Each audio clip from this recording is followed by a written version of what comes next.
రానున్న ఎన్నికల్లో TDP Janasena BJP కూటమిగా వెళ్లాలనేది జనసేన అధినేత పవన్ కళ్యాణ్ బలమైన ఆకాంక్ష. ఇందుకోసం బీజేపీ పెద్దలను ఒప్పించే బాధ్యతను ఆయన భుజాన వేసుకున్నారు.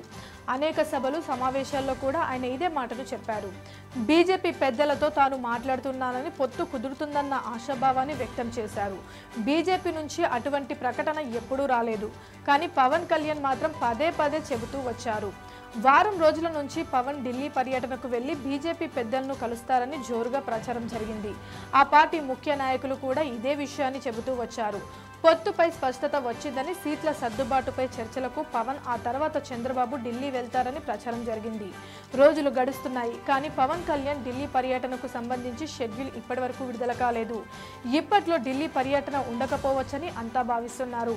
బీజేపీ ముఖ్య నాయకుల అపాయింట్మెంట్ దొరకకపోవడం వల్లే పవన్ ఢిల్లీ పర్యటనకు వెళ్లడం లేదా, పొత్తుపై సానుకూల నిర్ణయం రాకపోవడం వల్లే ఆయన వెళ్లేందుకు ఆసక్తి చూపించడం లేదా అని పలువురు చర్చించుకుంటున్నారు.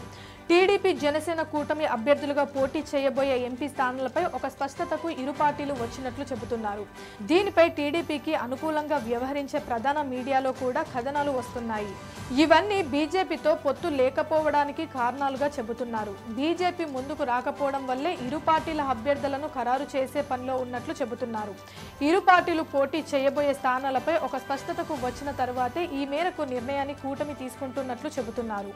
బీజేపీపై ఒత్తిడి పెంచే వ్యూహంలో భాగంగానే కూటమి ఈ నిర్ణయాన్ని తీసుకుందన్న ప్రచారం జోరుగా సాగుతుంది. మరి దీనిపై బీజేపీ ఎటువంటి నిర్ణయాన్ని తీసుకుంటుందో చూడాలి. జనసేన పార్టీకి మచిలీపట్నం, కాకినాడ పార్లమెంట్ స్థానాలను టీడీపీ కేటాయించనున్నట్లు ప్రచారం జరుగుతుంది. మరికొన్ని సీట్లను జనసేన కోరుతుంది. అలాగే అసెంబ్లీ స్థానాలపై ఇరు పార్టీల మధ్య కీలక చర్చలు జరిగాయి. తెలుగుదేశం పార్టీ అధినేత చంద్రబాబు, జనసేన అధినేత పవన్ కళ్యాణ్ ఇద్దరు ఇప్పటికే కొన్నిసార్లు కలిసి చర్చించారు. కీలకమైన అసెంబ్లీ స్థానాల్లో ఇరు పార్టీల నుంచి ముఖ్యమైన నాయకులు పోటీలో ఉండడంతో అభ్యర్థుల ప్రకటనకు ఇబ్బందులు ఎదురవుతున్నాయి. ఆయా నియోజకవర్గాల సమస్యలను పరిష్కరించుకునే పనిలో ఇరు పార్టీలు ఉన్నాయి. జనసేన పార్టీ మాత్రం వచ్చే ఎన్నికలకు ఈసారి బలమైన అభ్యర్థులను బరిలోకి దించేందుకు సిద్ధమవుతుంది.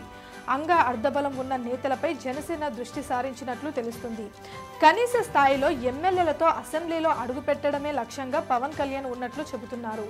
Please subscribe Pragna Media. Please like, share, subscribe to Pragna Media. Pragna Media, please do like, share and subscribe. Please subscribe to Pragna Media. Please like, share and comment if you like the video. Pragna Media.